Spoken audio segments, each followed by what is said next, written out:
Ladies and gentlemen, welcome back to the channel, and it's very rare on here that we talk about Celtic losing a game, but here we are, we're here to talk about a loss for Celtic in the opening game of the Sydney Super Cup. I am afraid to report that there will be no quadruple this year by the looks of things. How devastating. I am broken. How do we move on from this?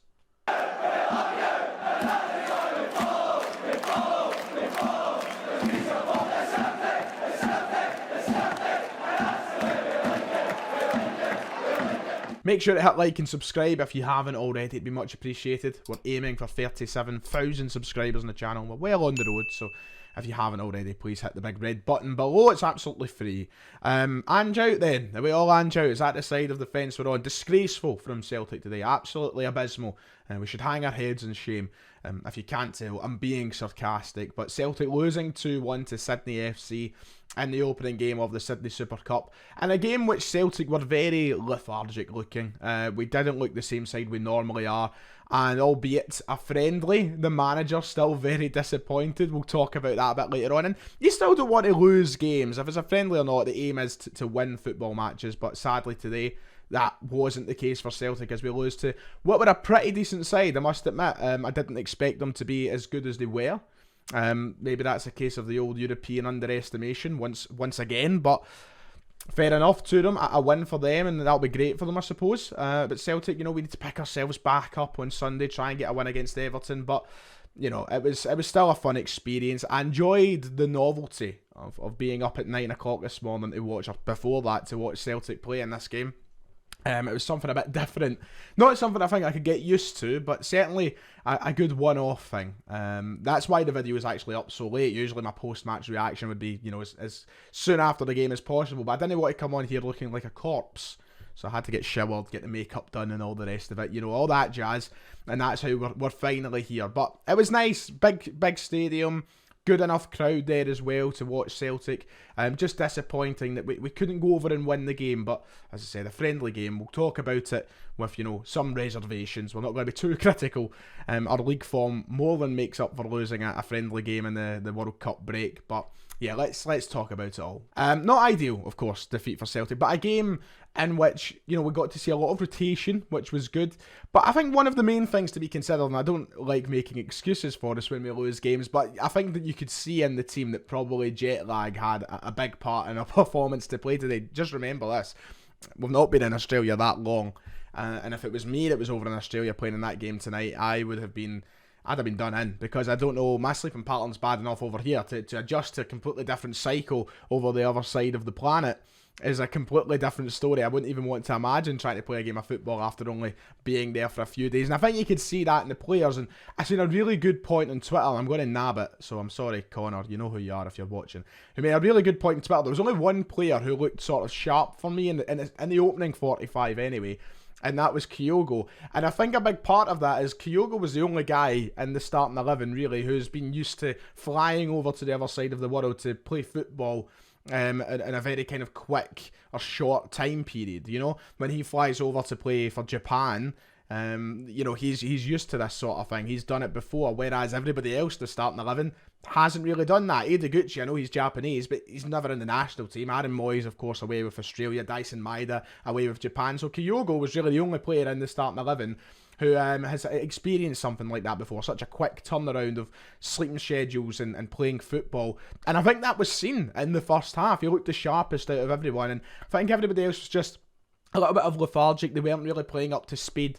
And that's usually what happens in a friendly anyway. They're sort of glorified training sessions in a way. It's just sort of to get minutes in the legs and to keep ourselves fit. But I think that you could see there was definitely an element of some form of tiredness in the legs of the Celtic players. But still annoying, we lost the game. We did, as the game went on, I think, look a bit more lively in the second half especially. I thought we came to life a little bit more. We had more energy in our players. I think the subs made a big difference. But throughout the game, I think the signs were there that we were against a side who, of course, haven't had to travel across the entire globe with a full day. Well, you've got to remember, to get to Australia, you're talking about a full day of travelling, 20 plus hours.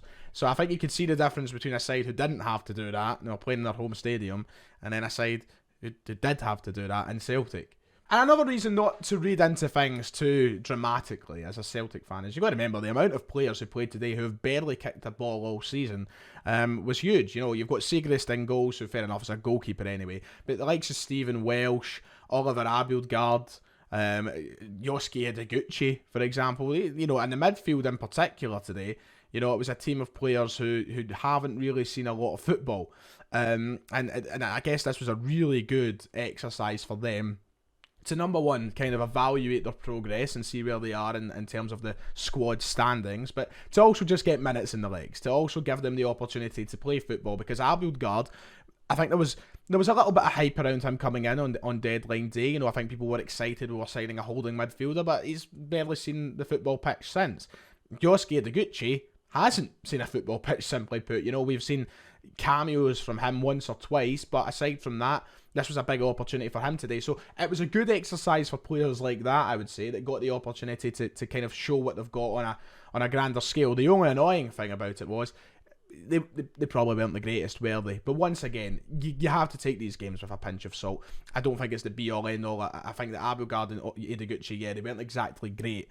But I think when we have to judge their progress and we have to judge them as players, it's got to come when they're playing on this side of the globe in a competitive game rather than a friendly over in Australia. So I wouldn't look too much into it. I wish they kind of performed a little bit better with the time that they had.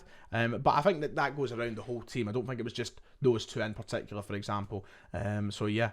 Let's talk about the manager's comments after the game. He was disappointed with the result. The professional that he is the kind of manager we've got. He was lambasting the players almost. I wouldn't go as far as that, but he was voicing his discontent, you could say, with the performance today. His comments after it said he was nowhere near where we need to be. That was what Ange Postecoglou was saying after the game. He was pulling no punches in his comments, and it was kind of echoed as well in what Tony Ralston said, who was interviewed right after the game. Tony Ralston came out and said he was disappointed first and foremost. It doesn't matter whether it's a friendly or a cup final, you don't want to lose. Our intention was to treat it like a league game, and if we lost a league game, we'd be disappointed. The only positive you can really take, it was good to get 90 in. That's about it. So Ralston probably voicing the same opinion as everybody in the change room. I mean, I think this is the group of winners that we've got now, and this is the mentality that the manager has installed upon our players. You know, they don't want to lose games. They are disappointed from today,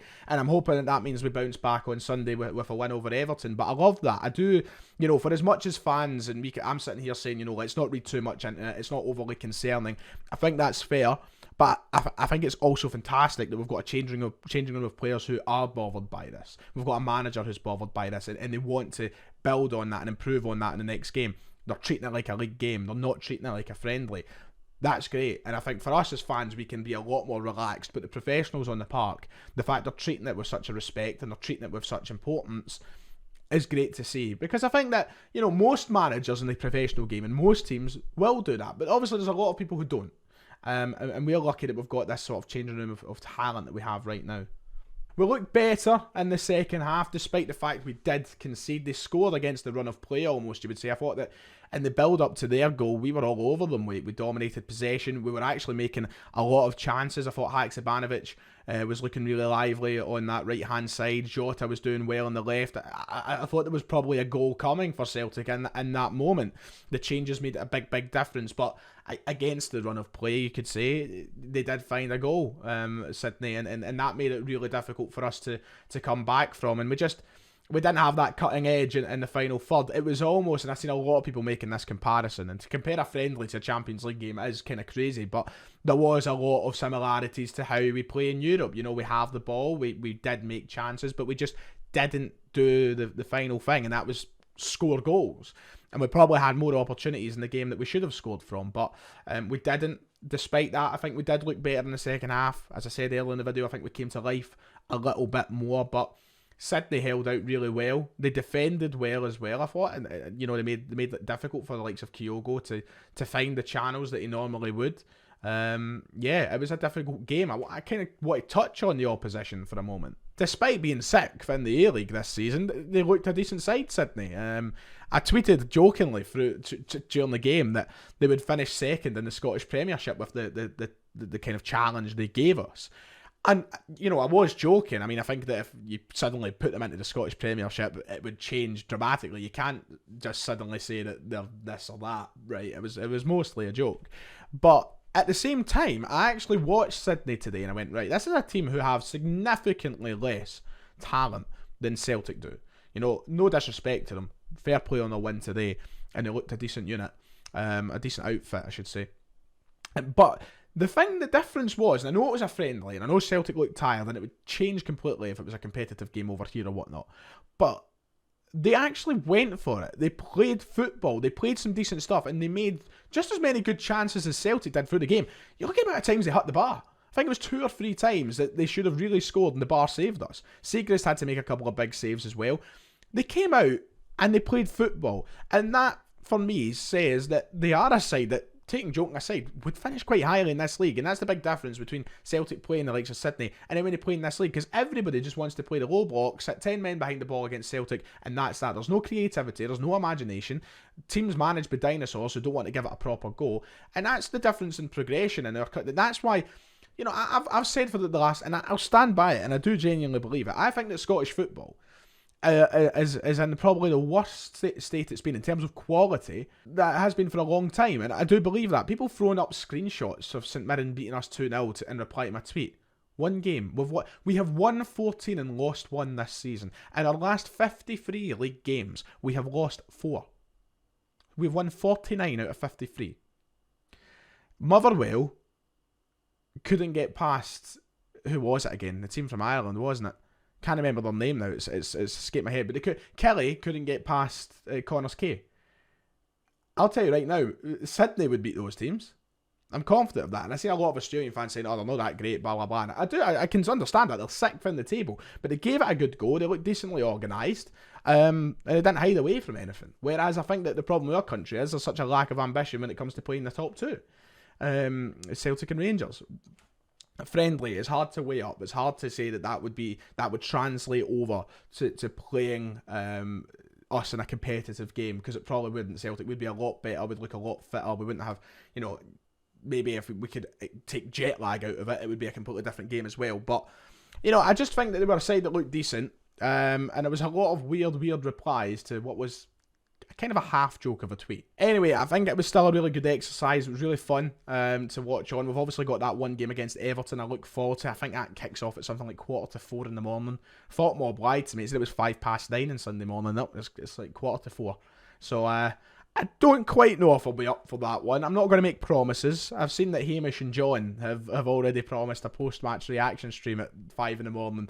Fair play to them. I don't know if I'll be quite the same. I'll certainly give it a go, but I'm not the best with sleep as it is. So we'll see. What I'll simply say is we'll see. But it's good. It was a good exercise for the players today. Disappointing that we did suffer defeat, but yeah, I was happy with the wee 9 o'clock viewing experience, I must say. And shout out to Sydney, who quote retweeted me on this, and I'll try and throw it up on the screen now, saying mind the gap to Rangers. Love that. Anyway, like and subscribe if you haven't already. It was a good one to talk through. We'll be back on the channel maybe tonight, if not tonight, tomorrow. Don't want to make promises. I'm not good with them. See you all next time.